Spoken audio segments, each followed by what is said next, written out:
عن عبد الله بن بسر يقول قال النبي صلى الله عليه وسلم طوبى لمن وجد في صحيفته استغفارا كثيرا رواہ ابن ماجہ کتاب الادب۔ عبداللہ بن بسر رضی اللہ عنہ سے روایت ہے، رسول اللہ صلی اللہ علیہ وسلم نے فرمایا، مبارک ہو اس کو جو اپنے نامہ اعمال میں استغفار کثرت سے پائے۔ توبہ کہتے ہیں نا، مبارک ہو، خوشخبری ہو اس شخص کے لیے جس کے صحیفہ یعنی نامہ اعمال میں کثرت سے استغفار موجود ہو۔ انسان چونکہ ہر دم غلطی کرتا رہتا ہے تو اس کو توبہ کرنی ہوتی ہے، اور توبہ کے لیے جو ایک فارمل طریقہ ہے وہ کیا ہے؟ استغفار کرنے کا، یعنی باقاعدہ بخشش مانگی جائے، ٹھیک ہے نا، اللہ سے بخشش مانگنا۔ تو جو شخص کثرت سے بخشش مانگتا ہے obviously اسی کے نامہ اعمال میں بہت زیادہ استغفار ملے گی۔ تو اگر آپ امیجن کریں کہ آپ کے ایک دن کے جو سارے اعمال ہیں یا ان کی جو کہانی ہے صبح سے شام تک کی، تو ہم سب دیکھیں کہ ہمارے نامہ اعمال میں، ہمارے ایک دن کی ڈائری میں کتنی بار استغفار شامل ہوئی، ہم نے کتنی بار استغفار کیا، یعنی لفظ استغفر اللہ یا اللہم اغفر لی یا رب اغفر لی یا اللہ مجھے معاف کر دے، کتنی بار کہا، کیونکہ جتنی بار کہیں گے اتنی بار ہی لکھا جائے گا، یعنی جتنی بار معافی مانگیں گے، استغفار کریں گے، وہی موجود پائیں گے۔ اور اس کے برعکس دیگر باتیں کتنی ہیں یا کیا کیا چیز ہے اس میں۔ اصل بات یہ ہے کہ ہم فالتو باتوں کے اتنے عادی ہو چکے ہیں کہ جو کرنے کی بات ہے اس کے لیے وقت کم رہ جاتا ہے، کیونکہ وقت تو اتنا ہی ہے نا۔ تو آپ چاہیں تو اس میں اچھی باتیں کر لیں، استغفار کر لیں، اللہ کا ذکر کر لیں، یا کسی کو فائدہ پہنچانے کا کوئی کام کر لیں، اور چاہیں تو ادھر ادھر کی اپنی کہانیاں سناتے ہوئے وقت گزار دیں، کیونکہ بولنا تو ہم نے ہے ہی، وہ تو ہماری فطرت میں کہ ہم نے بولنا ہے، اور صبح سویرے بولنا شروع کر دیں۔ ذکر کا جو وقت ہے، جس وقت ساری کائنات یا زمین آسمان کی ہر چیز ایک طرح سے ذکر میں مصروف ہوتی ہے، چڑیا پرندے ہر چیز چہچہا رہی ہوتی ہے، اور وہ دراصل کیا کر رہے ہوتے ہیں؟ اللہ کی تسبیح ہی کر رہے ہوتے ہیں۔ تو ہم تو اس وقت بھی باز نہیں آتے باتیں کرنے سے، فالتو باتیں، تو باقی دن تو پھر ہے ہی باتوں کا۔ تو ہم سب کو اپنا محاسبہ کرنے کی ضرورت ہے، اور اپنے لیے ایک سوال لکھ کے رکھ سکتے ہیں کہ میں نے آج کتنی بار استغفار کی۔ نبی صلی اللہ علیہ وسلم کتنی بار کیا کرتے تھے؟ جی 70 سے 100 بار کیا کرتے تھے، اور وہ اللہ کے رسول تھے، اور ان کے اگلے پچھلے گناہ سب معاف کر دیے گئے تھے۔ اور ہمارا طرز عمل کیا ہے؟ وجہ یہ ہے کہ ہمیں اپنی غلطیوں کا احساس ہی نہیں ہے، کہ جب احساس ہوتا ہے، ایک تڑپ آتی ہے، ایک پریشانی ہوتی ہے، تو پھر ہی انسان اس کے ازالے کی کوشش کرتا ہے نا۔ مثلا اگر کسی کے جسم میں کوئی بیماری ہو، جیسے کینسر ہوتا ہے، اور اس کو پتہ ہی نہ ہو کہ وہ بیمار ہے، تو کیا وہ علاج کرائے گا؟ نہیں کرے گا، حتیٰ کہ وہ مرض اس کے لیے کیا بن جاتا ہے؟ جان لیوا بن جاتا ہے۔ کیونکہ ہمیں غلطی کا اعتراف کر کے اس کی اصلاح کرنے کی بجائے کس چیز کی عادت ہے؟ اپنے آپ کو جسٹیفائی کرنے کی، کہ جو ہم سوچ رہے ہیں، جو ہم کر رہے ہیں وہ بالکل ٹھیک ہے۔ ہر چیز کی کوئی نہ کوئی تعویل کر لیتے ہیں۔ تو جب غلطیوں کی تعویل کرتے چلے جائیں گے تو پھر نتیجہ کیا نکلے گا؟ پھر توبہ کی توفیق نہیں ہوگی، توبہ کے لیے شعوری کوشش نہیں ہوگی، اور جب وہ کوشش نہیں ہوگی تو استغفار کہاں سے کریں گے، اور پھر وہ کریں گے نہیں تو نامہ اعمال میں کہاں سے آئے گا، اور اگر نہیں آتا تو پھر وہ مبارک کس کے لیے اور خوشخبری کس کے لیے؟ تو ہر چیز دوسرے کے ساتھ ریلیٹڈ ہے نا، ایک عمل دوسرے عمل کے ساتھ ایک چین ہوتی ہے پوری۔ تو جو بخشش مانگتا ہے اور ندامت کے آنسو گرتے ہیں اس کے، اور وہ کہتا ہے کہ اللہ تو مجھے معاف کر دے، تو اس کے لیے اللہ کا پھر وعدہ ہے کہ اللہ اسے معاف کرے گا۔ حدیث میں آتا ہے، رسول اللہ صلی اللہ علیہ وسلم نے فرمایا، شیطان نے اپنے رب عز و جل سے کہا، مجھے تیری عزت اور جلال کی قسم، میں تیرے بندوں کو اس وقت تک گمراہ کرتا رہوں گا جب تک ان کے جسم میں روح رہے گی، یعنی جب تک مر نہیں جاتا بندہ، روح نکل نہیں جاتی، اس وقت تک ابلیس اپنا کام نہیں چھوڑتا، کہتا میں کرتا رہوں گا گمراہ۔ اور اللہ عز و جل نے فرمایا، مجھے اپنی عزت اور جلال کی قسم، جب تک وہ مجھ سے معافی مانگتے رہیں گے میں انہیں معاف کرتا رہوں گا۔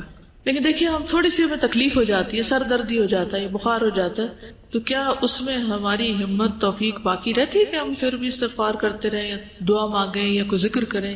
عموماً کیا ہوتا ہے جب ایسی کیفیت ہوتی ہے تو ہم سب کچھ بھول جاتے ہیں، لوگوں سے بات کرنا، کچھ پڑھنا، کوئی کام کرنا، ہر چیز ایک بوجھ لگتا ہے، کچھ بھی نہیں کرنا چاہتے۔ پھر آپ بخاری کی روایت میں آتا ہے، اے عائشہ، مجھے تمہارے بارے میں اس طرح کی خبریں ملی ہیں، اگر تم واقعی اس معاملے میں پاک و صاف ہو تو اللہ تمہاری پاکی بیان کر دے گا، لیکن اگر تم نے کسی گناہ کا ارادہ کیا تھا تو اللہ کی مغفرت چاہو، استغفار کرو، اس کے حضور توبہ کرو، کیونکہ بندہ جب اعتراف کر لیتا ہے اور پھر اللہ کی بارگاہ میں استغفار کرتا ہے تو اللہ اس کی توبہ قبول کر لیتا ہے۔ دیکھیے جب بھی کسی پر کوئی الزام لگتا ہے تو دو میں سے ایک صورتیں ہوتی ہیں. ایک یہ کہ وہ شخص مجرم نہیں ہوتا, اس نے جرم نہیں کیا ہوتا, اور دوسرا یہ کہ اس نے یا کیا ہوتا ہے یا اس کا ارادہ کیا ہوتا ہے. دو میں سے ایک ہی چیز ہے.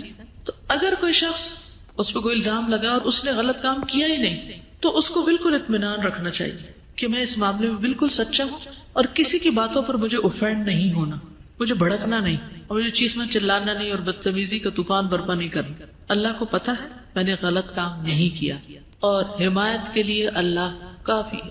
اور دوسرا یہ کہ انسان جب گلٹی کانشیس ہو, اس کو پتا ہو کہ اس نے نیت کی تھی, ارادہ کیا تھا اور کچھ نہ کچھ اس راہ پہ چل پڑا تھا یا پھر کر گزرا تھا, تو پھر اس صورت میں بھی صفائی دینے کی اور اپنے آپ کو سچا ثابت کرنے کے لیے جھوٹ بولنے کی ضرورت نہیں. اور اگر کوئی ایسا کرے گا تو اس کے لیے معافی کا کوئی دروازہ نہیں پھر, کیونکہ وہ ایک تو غلط کر چکا اور دوسرا اس پہ جھوٹ بول رہا ہے, اور جھوٹ بول کر ایک اور گناہ کر رہا ہے, اور پھر اس جھوٹ کو چھپانے کے لیے شاید ایک اور جھوٹ بولنا پڑے. اس طرح وہ گناہوں کی دلدل میں پھنستا چلا جائے گا. تو کبھی بھی کوئی ایسی بات ہو تو سب سے پہلے تو اپنے آپ کا حساب لے, محاسبہ کرے, یہ جو میں نے کیا ہے, یہ جو کہا ہے, اس میں اصل حقیقت کیا ہے, کیونکہ یہ اللہ جانتا تھا, یہ بندے کو خود پتا ہوتا ہے کہ وہ کہاں کھڑا ہے. تو ان دونوں صورتوں میں کتنی بہترین نبی صلی اللہ علیہ وسلم نے راہ دکھائی ہے, اور اس میں انسان کے لیے اطمینان ہی اطمینان ہے. پھر یہ ہے کہ معافی کی امید بھی رکھنی چاہیے, کیونکہ شیطان انسان کے اندر بار بار یہ وسوسہ ڈالتا ہے کہ اللہ تمہیں نہیں معاف کرے گا. اس وسوسے سے بچنا چاہیے, کیونکہ اللہ کا وعدہ ہے وہ معاف کرے گا, تو وہ کیوں نہیں کرے گا, وہ ظالم نہیں ہے. رسول اللہ صلی اللہ علیہ وسلم نے فرمایا, اللہ تعالیٰ فرماتا ہے, اے ابن آدم, جب تک تو مجھے پکارے گا اور مجھ سے پر امید رہے گا, ہوپ فل رہے گا, میں تجھے بخشتا رہوں گا جو بھی گناہ ہوں گے, اور کوئی پرواہ نہ کروں گا کہ کون سے گناہ ہیں. اے ابن آدم, اگر تیرے گناہ آسمان کی بلندیوں تک پہنچ جائے تو پھر تو مجھ سے بخشش طلب کرے تو میں پرواہ کیے بغیر تجھے بخش دوں گا, ولا ابالی, مجھے پرواہ ہی نہیں, کیونکہ ہمارا کوئی گناہ اللہ تعالیٰ کو نقصان نہیں دیتا. بندے عام طور پر جب بندوں کو معاف نہیں کرتے تو کیوں نہیں کرتے, کیونکہ بندے بندوں سے ہرٹ ہو جاتے ہیں, یا بندوں کو بندے نقصان پہنچا جاتے ہیں تو وہ معاف نہیں کر پاتے. ہمارا کوئی گناہ اللہ تعالیٰ کو اس طریقے پر ہرٹ نہیں کرتا اور نہ اس کو کوئی نقصان ہوتا ہے. وہ ایک حدیث قدسی میں آتا ہے نا کہ اگر سارے کے سارے اول و آخر جن و انس سب سے زیادہ فاسق و فاجر شخص کی طرح ہو جائے, اس کے دل کی طرح ہو جائے, تو یہ چیز اللہ کی بادشاہت میں کچھ بھی کمی نہیں کرتی. اللہ کو اس کی کوئی پرواہ نہیں, کوئی فکر نہیں, نقصان کچھ نہیں اس کا. بندوں کا تو نقصان ہو جاتا ہے نا, اللہ کا کوئی نقصان نہیں ہوتا. تو اس لیے اللہ تعالیٰ کو معاف کرنے میں مشکل بھی کوئی نہیں, ویسے بھی وہ عزیز و مقتدر ہے. اے ابن آدم, اگر تو زمین کے برابر گناہ لے کر میرے پاس آئے اور اس حال میں مجھ سے ملے کہ میرے ساتھ شرک نہ کیا ہو تو میں تجھے ان گناہوں کے بقدر بخشش عطا کروں گا. پوری زمین بھی ایک بندے کے گناہوں سے بھر جائے تو بھی اللہ تعالیٰ معاف کر دیتا ہے اگر بندہ سچے دل سے توبہ کرنے والا ہو. اس میں وہ مثال بھی آپ یاد رکھیے 99 قتل کرنے والے کی, 99 بندوں کے قاتل کی, اللہ تعالیٰ نے اس کو بھی معاف کر دیا, حالانکہ ابھی وہ اس راہ پہ چلا ہی تھا. عربی کے الفاظ بڑے خوبصورت ہیں کہ جس کا مفہوم کچھ اس طرح بنتا ہے, اگر تو آسمان بھر گناہ لائے تو اسی مقدار سے میں تمہارے پاس بخشش لاؤں گا, اور زمین بھر اگر تو گناہ لائے تو زمین بھر بخشش سے تیری طرف آؤں گا. لیکن اصل چیز کیا ہے, اعتراف, جو سب سے مشکل کام ہے اپنی غلطی کا. یہ کہنا کہ آئی واز رانگ, میری غلطی ہے, میں نے غلط کیا, یہ دنیا کا مشکل ترین کام ہے. غلطی کرنے کے بعد عموماً ہم یہی کہتے نہیں میں نے غلط, دوسرا بندہ غلط ہے, اس کی غلطی, دوسرے کو بلیم کرتے ہیں اور اپنی غلطی بھول جاتے ہیں. تو توبہ کے لیے لازمی شرط یہ کہ پہلے بندہ مانے, اقرار کرے کہ ہاں میں نے غلط کیا, ورنہ زبان سے صرف تسبیح لے کے آپ سارا دن 1000 دفعہ کہتے رہے. اگر آپ مان ہی نہیں رہے اپنی غلطی تو کس بات کی معافی مانگ رہے ہیں, پھر کس بات کی توبہ کر رہے ہیں, کس بات پہ استغفار کہہ رہے ہیں. نہ آپ وہ بری عادت چھوڑ رہے ہیں اور نہ ہی آپ اس کا اقرار کر رہے ہیں, اور نہ آپ اس پہ شرمندہ ہیں, اور نہ آپ کو پورا یقین ہے کہ اللہ اس کو معاف کر دے گا.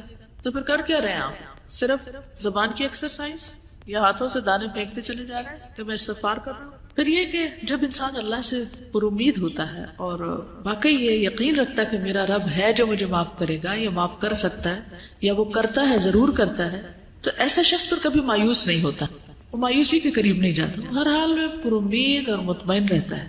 ابو ہریرہ کہتے ہیں میں نے نبی صلی اللہ علیہ وسلم کو فرماتے ہوئے سنا, ایک بندے نے بہت گناہ کیے اور کہا ہے میرے رب میں تیرا ہی گناہ گار بندہ ہوں, تو مجھے بخش دے, یعنی میں ہی تیرا گناہ گار بندہ ہوں, تو مجھے معاف کر دے.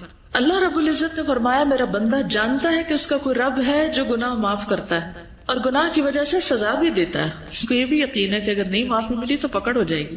تو میں نے اپنے بندے کو بخش دیا. پھر بندہ رکا رہا جتنا اللہ نے چاہا، جتنی اللہ نے اس کو توفیق دی وہ گناہ سے رکا رہا. پھر اس نے گناہ کر لیا اور عرض کیا اے میرے رب میں نے پھر گناہ کر لیا، پھر غلطی ہو گئی، اسے بھی بخش دے. اللہ تعالیٰ نے فرمایا میرا بندہ جانتا ہے کہ اس کا کوئی رب ہے جو گناہ معاف کرتا ہے اور اس کے بدلے میں سزا بھی دیتا ہے. میں نے اپنے بندے کو بخش دیا. پھر جب تک اللہ نے چاہا بندہ گناہ سے رکا رہا، پھر اس نے گناہ کر لیا اور اللہ کے حضور عرض کیا اے میرے رب میں نے پھر گناہ کر لیا، تو مجھے بخش دے. اللہ تعالیٰ فرماتا ہے میرا بندہ جانتا ہے اس کا ایک رب ہے جو گناہ معاف کرتا ہے اور اس کی سزا بھی دیتا ہے. تو میں نے اپنے بندے کو 3 مرتبہ بخش دیا، بس اب جو چاہے عمل کرے. اس کا یہ مطلب نہیں جو چاہے اب گناہ کرے تو اب آئندہ کے لیے بھی اس کی بخشش ہوگی. مطلب یہ کہ جب بھی اس سے گناہ ہو تو دیر نہ کرے. وہ فارسی میں آتا نا 100 بار اگر توبہ شکستی باز آ. 100 بار بھی توبہ ٹوٹ جائے تو بھی باز آ جاؤ، پھر بھی پلٹ آؤ، پھر بھی لوٹ آؤ، کیونکہ وہ رب 100 بار توبہ کرنے والوں کو 100 بار معاف کر دیتا ہے. تو اس بات کا یقین کہ اللہ تعالیٰ معاف کر دے گا، اور یہ سراسر اس کے اپنے اختیار میں بھی ہے. یغفر لمن یشاء ویعذب من یشاء. رونا کس بات پہ آنا چاہیے کہ اللہ یہ سب تیرا فیصلہ ہوگا، اگر تو نے معاف نہ کیا تو میرے پاس تو کوئی اور دروازہ نہیں کہ میں وہاں جا کے معافی مانگوں. تجھے کو معاف کرنا ہے اور تو معاف کر دے. تو اس کے لیے تڑپنا بھی چاہیے، یعنی اس کو کھیل نہیں بنا لینا چونکہ اللہ نے معاف کر دینا اس لیے گناہ کر لو اور کرتے چلے جاؤ. کیا پتا کہ توبہ کی توفیق بھی پھر ہوتی ہے یا نہیں. اس امید پہ گناہ نہیں کرنے چاہیے، ہمیشہ اعتراف کی روش پہ چلتے جانا چاہیے. نبی صلی اللہ علیہ وسلم نے لوگوں کو استغفار کی ترغیب بھی دلائی ہے متعدد بار. مثلاً ایک بار آپ نے فرمایا قسم اس ذات کی جس کے قبضہ قدرت میں میری جان ہے، اگر تم گناہ نہ کرتے تو اللہ تعالیٰ تمہیں لے جاتا اور ایسے لوگوں کو لاتا جو گناہ کرتے پھر معافی مانگتے تو اللہ ان کو معاف کر دیتا. کیونکہ اللہ تعالیٰ کو معاف کرنا پسند ہے، انسانوں کو معاف کرنا پسند نہیں. انسان معاف کرنا پسند نہیں کرتے، لیکن اللہ تعالیٰ معاف کرنے سے محبت رکھتا ہے، وہ معاف کرنا چاہتا ہے. شرط یہ ہے کہ کوئی شخص واقعی پھر معافی مانگے. اب آپ دیکھیے کہ غلطی کس سے ہوتی، غلطی کون کرتا ہے. عام روزمرہ زندگی میں دیکھیے کون غلطی کرتا ہے، جو عمل کرتا ہے، جو کوئی کام کرتا ہے. جو کچھ کرے گا اس سے ہی غلطی ہوگی نا. جو کام ہی نہیں کرے گا اس سے کیا غلطی ہونی ہے. ویسے برتن کس سے ٹوٹتا ہے، جو برتن استعمال کرتا ہے، اور جس نے صرف سجا کے رکھے ہوئے الماری میں اس سے تو نہیں ٹوٹیں گے، اس کے تو بچے رہیں گے. اسی طرح باقی غلطیوں پر بھی آپ نظر ڈالیے. انسانوں کے حق میں بھی ہم سے غلطیاں کب ہوتی ہیں، جب ہم ان سے تعلق رکھتے ہیں تو پھر ہم سے غلطیاں ہو جاتی ہیں. اور اگر ہم تعلق ہی نہ رکھے کسی سے، مثلا ایک شخص جو اس وقت سڑک پر جا رہا ہو اس سے ہماری کوئی ناراضگی ہے، ہم نے اس کو کوئی نقصان کیا یا اس کو کوئی دل دکھایا نہیں، کیوں؟ کوئی تعلق ہی نہیں ہمارا اس سے. لیکن اپنی بہن سے پوچھئے، اپنی امی سے پوچھئے، اپنے بھائی سے پوچھئے، اپنے ہسبینڈ سے پوچھئے، اپنے بچوں سے پوچھئے، وہ کیا کہیں گے؟ ان کے پاس ہوں گے آپ کے لیے شکایتیں آپ کے خلاف، یا آپ سے کبھی نہ کبھی ہرٹ ہوئے ہوں گے. کیوں؟ کیا وجہ؟ کیونکہ ان سے تعلق ہے آپ کا.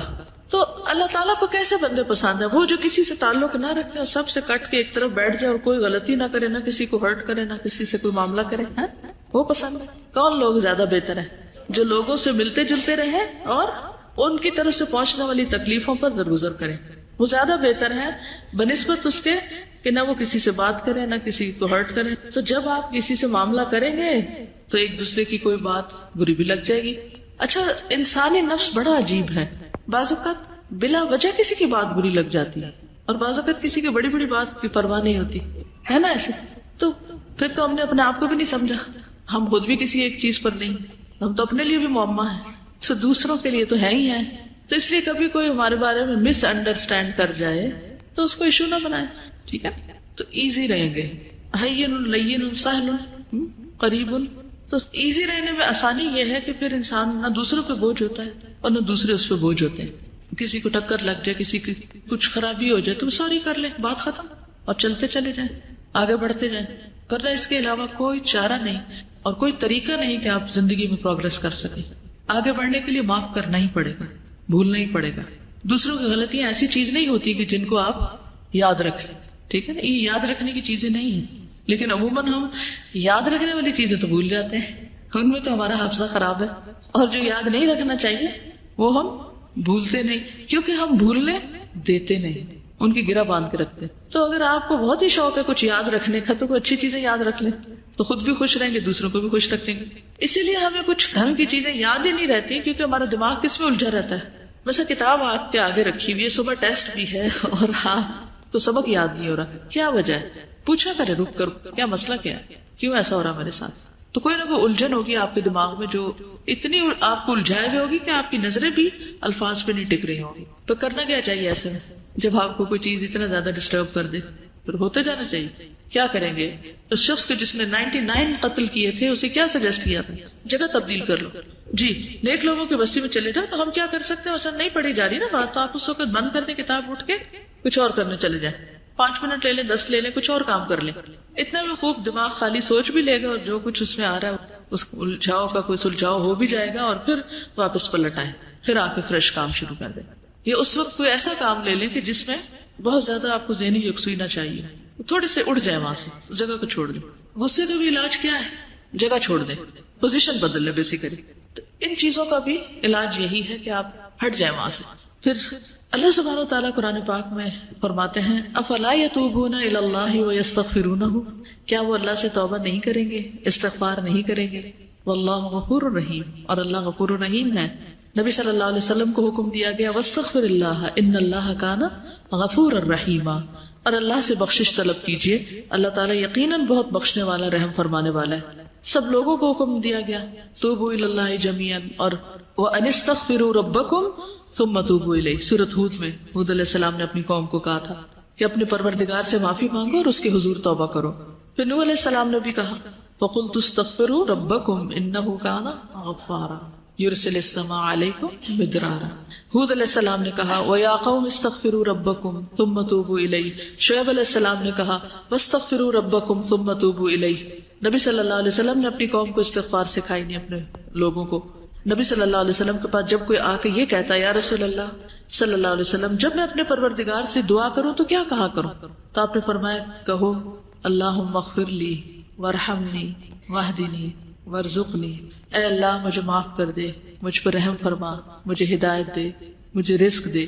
اس کے بعد آپ نے انگوٹھے کو نکال کر باقی 4 انگلیوں کو بند کر کے فرمایا یہ 4 چیزیں دنیا اور آخرت دونوں کی جامع ہیں, یعنی جس کو یہ 4 چیزیں مل گئی اس کو دنیا آخرت سب کچھ مل گیا. 2 سجدوں کے بیچ میں ہم یہ دعا پڑھتے ہیں, ٹھیک ہے, تو تھوڑا شعوری طور پر پڑھنے کی کوشش کریں کیونکہ اس میں دنیا اور آخرت کی بھلائیاں ہیں اس دعا میں. اور ویسے بھی دعا کرتے وقت اگر انسان استغفار کرتا ہے تو ایک طرح سے پہلے اس کے گناہ دھل جاتے ہیں, پھر اس کے بعد اللہ کا قرب مانگتا ہے, اللہ کی محبت مانگتا ہے, باقی چیزیں مانگتا ہے. تو یہ ایسے ہی ہے کہ جیسے انسان پہلے نہائے دھوئے پھر خوشبو لگائے, ٹھیک ہے. نبی صلی اللہ علیہ وسلم اسلام قبول کرنے والے کو سب سے پہلے استغفار سکھاتے تھے. یہ صحیح مسلم کی روایت ہے. کان رسول اللہ صلی اللہ علیہ وسلم یعلم من اسلم یقول اللہم اغفر لی وارحمنی واہدنی وارزقنی. ٹھیک ہے, جب کوئی مسلمان ہوتا تو آپ اس کو یہ کلمات سکھاتے کہ یہ مانگو. پھر ایمان والوں کی صفت بھی یہی ہے وبالاسحار هم یستغفرون والمستغفرین بالاسحار, سورۃ آل عمران میں آتا ہے. خاص طور پر عورتوں کو استغفار کا حکم دیا گیا. حدیث یاد ہے کسی کو؟ اور کیوں دیا گیا؟ صحیح مسلم کی روایت ہے رسول اللہ صلی اللہ علیہ وسلم نے فرمایا اے عورتوں کے گروہ صدقہ کرتی رہا کرو اور کثرت سے استغفار کرتی رہا کرو. یعنی ہم خواتین کو اور بھی زیادہ استغفار کی ضرورت ہے کیونکہ میں نے دوزخ والوں میں زیادہ تر عورتوں کو دیکھا ہے. ان عورتوں میں سے ایک عقل مند عورت نے عرض کیا کہ ہمارے کثرت سے دوزخ میں جانے کی وجہ کیا ہے؟ ان سے سوال کیا. آپ نے فرمایا تم لعنت کثرت سے کرتی, یعنی لعن تان, دوسروں کو بلیم کرنا, دوسروں کو برا بھلا کہنا, اور اپنے خاوند کی ناشکری کرتی. ناشکری بھی نا ایک عادت ہوتی ہے, کسی حال پہ راضی نہ ہونا, کسی کا احسان نہ ماننا. پھر اسی طرح یہ ہے کہ ہمیں صرف اپنے لیے نہیں دوسروں کے لیے بھی استغفار کرنی چاہیے. وہ بھی ہم نماز میں کرتے ہیں, اسے بھی تھوڑا سا شعور کے ساتھ کیجیے. کیا کہتے ہیں؟ ربنا اغفر لی ولوالدی وللمؤمنین یوم یقوم الحساب.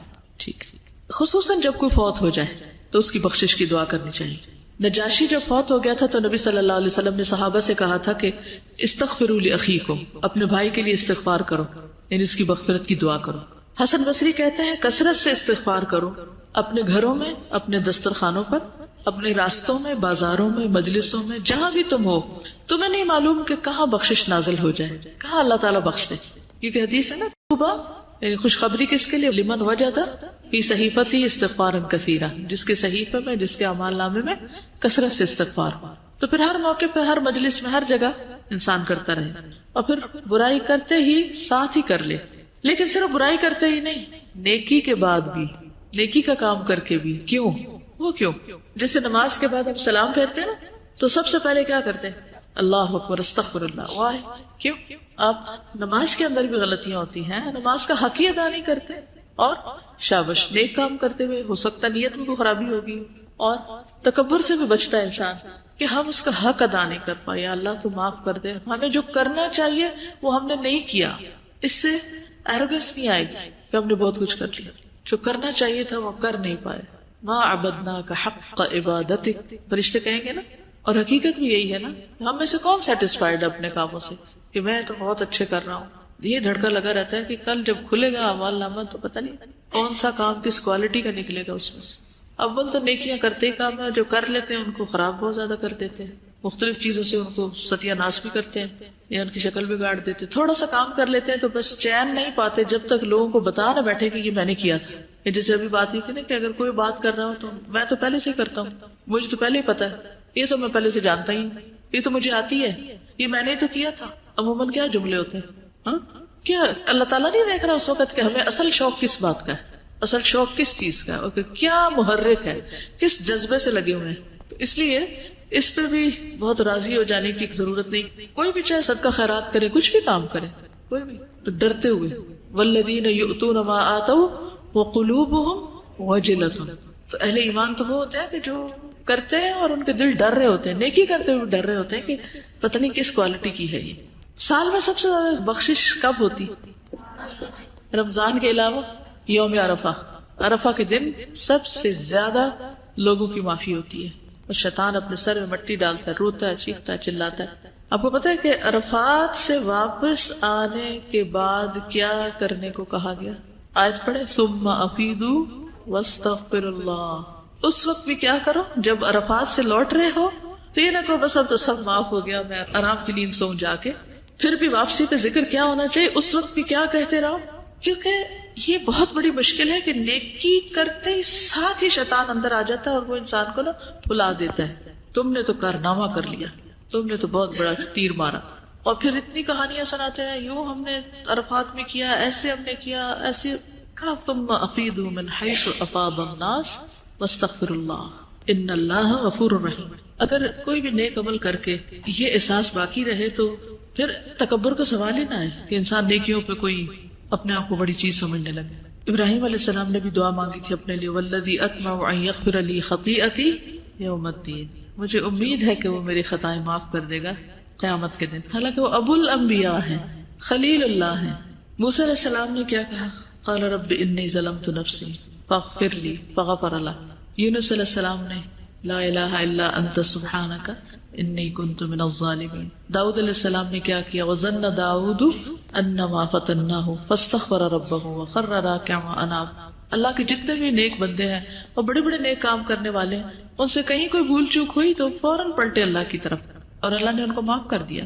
خود آدم علیہ السلام نے کیا کہا تھا؟ ربنا ظلمنا انفسنا وان لم تغفر لنا وترحمنا لنکونن من الخاسرین.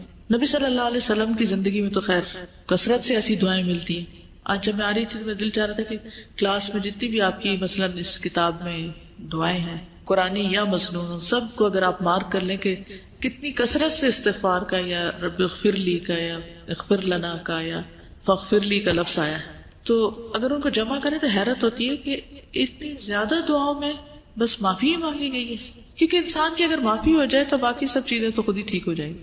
عمران بن حسین کہتے ہیں کہ نبی صلی اللہ علیہ وسلم کی اکثر دعا یہ ہوتی تھی، اللہم اغفر لی ما اخطأت وما تعمدت وما اسررت وما اعلنت وما جہلت وما تعمدت. اے اللہ میرے ان گناہوں کو معاف فرما جو میں نے غلطی سے کیے یا جان بوجھ کے کیے، چھپ کر کیے، اعلانیہ طور پر کیے، نادانی میں کیے یا جانتے بوجھتے ہوئے کیے. یعنی گناہوں کی بھی قسمیں ہیں نا، کوئی کسی طرح ہو جاتا ہے، کوئی کسی طرح، کوئی کسی طرح. پھر سونے سے پہلے نبی صلی اللہ علیہ وسلم جب بستر پر جاتے، حدیث میں آتا ہے جب آپ تشریف لاتے تو جب لیٹتے، اذا اخذ مضجعه من الليل فقال بسم الله ودعت جنبي اللهم اغفر لي ذنبي واخسأ شیطانی وفک رہانی وجعل لي في الندی الاعلى. اے اللہ تو میرے گناہ بخش دے، میرے شیطان کو ذلیل کر، میری قید کو کھول دے، اور مجھے اعلیٰ و عرفہ مجلس کا ہم نشین کر دے۔ اعلیٰ و عرفہ مجلس کون سی ہے؟ فرشتے، صالحین وغیرہ۔ پھر اسی طرح رات میں کسی بھی وقت آپ کی آنکھ کھلتی تو اس وقت بھی دعا کرتے۔ پھر جب تہجد پڑھتے تو سجدے میں پڑھتے رب اغفر لی ما اسررت وما اعلنت، اللہ میرے پوشیدہ اور ظاہر تمام گناہ معاف کر دے۔ بیت الخلاء سے واپس باہر آنے پر غفرانک، مسجد سے نکلنے پر۔ اب آپ دیکھیے کہ مسجد سے نکلنے پر انسان کیا سوچتا ہے، نیک کام کر کے نکلا ہوں، لیکن آپ کی دعا کیا تھی؟ بسم اللہ والصلاۃ والسلام علی رسول اللہ رب اغفر لی وافتح لی ابواب رحمتک، جب نکلتے تھے تو ساتھ یہ بھی پڑھتے۔ پھر اسی طرح نماز کی جو استفتاح کی دعائیں ہیں ان میں سے بھی ایک دعا ایسی ہے جس میں استغفار آتا ہے۔ رکوع سجدے میں تو خیر ہے ہی، آتی ہے کسی کو رکوع سجدے کی دعا؟ کیا ہے؟ سبحانک اللہم ربنا وبحمدک اللہم اغفر لی، ٹھیک ہے۔ آپ سجدے میں یہ دعا بھی پڑھتے تھے، اللہم اغفر لی ذنبی کلہ دقہ وجلہ واولہ وآخرہ وعلانیتہ وسرہ۔ پھر دو سجدوں کے بیچ میں ایک تن اللہم اغفر لی ورحمنی، دوسری یہ بھی تھی رب اغفر لی، یعنی وہ پڑھنے کے بعد اگر آپ یہ بھی ایڈ کرنا چاہیں تو کر سکتے ہیں۔ کیونکہ اس دفعہ رمضان میں جب کافی دیر بیٹھے رہتے تھے تو میں سوچتی کہ اچھا 3 دفعہ شاید یہ دعا پڑھ لیں، 5 دفعہ پڑھ لیں، اس کے علاوہ کیا ہوگا، یعنی اور کیا ہوگا جو یہاں پڑھا جا سکتا ہے۔ تو نبی صلی اللہ علیہ وسلم کثرت سے رب اغفر لی پڑھتے۔ پھر اسی طرح تشہد میں پھر سلام پھیرنے کے بعد بھی حضرت علی کہتے ہیں کہ رسول اللہ صلی اللہ علیہ وسلم جب نماز سے سلام پھیرتے تو فرماتے اللہم اغفر لی ما قدمت وما اخرت وما اسررت وما اعلنت وما اسرفت وما انت اعلم به منی انت المقدم وانت المؤخر لا الہ الا انت۔ پھر اسی طرح دن میں چلتے پھرتے کثرت سے آپ استغفار کرتے تھے، 70 سے 100 بار استغفار کرتے۔ ایک ایک مجلس میں صحابہ کہتے ہیں ہم گنتے تھے تو آپ یعنی 70 بار استغفار کر لیتے تھے ایک مجلس میں۔ اگر 70 دفعہ استغفار کریں تو باقی باتیں کتنی ہوں گی، اور ہماری مجلس میں کتنی دفعہ استغفار ہوتا ہے۔ آخر میں بھی کر لیں تو بڑی خوش قسمتی کی یاد رہے کہ اختتام مجلس ہی کی دعا پڑھ لیں۔ مجلس سے آپ کیا مراد لیتے؟ جیسے یہ درس کلاس ہے یا کچھ اور؟ مثلاً کون سی مجلس؟ کوئی بھی گیدرنگ، فرینڈس کی گیدرنگ، فیملی گیدرنگ، شادی کے موقع پر، پارٹی میں، گھر میں، اپنے روم میں، ٹیلی فون پہ، ہاں کوئی بھی گروپ ورک جب کر رہے ہوتے ہیں۔ اصل میں ہم کہتے تھے ہم سنت کے بڑے پیروکار ہیں، لیکن حقیقت میں روح نہیں پائی ہم نے کہ ہمارے اندر بھی وہ کچھ چیزیں آ جائیں۔ پھر ہم یہ کہتے نہیں وہ تو نبی صلی اللہ علیہ وسلم کے لیے خاص تھی۔ ٹھیک ہے، آپ سے بڑھ کر کسی نے کوئی بڑا کام نہیں کیا،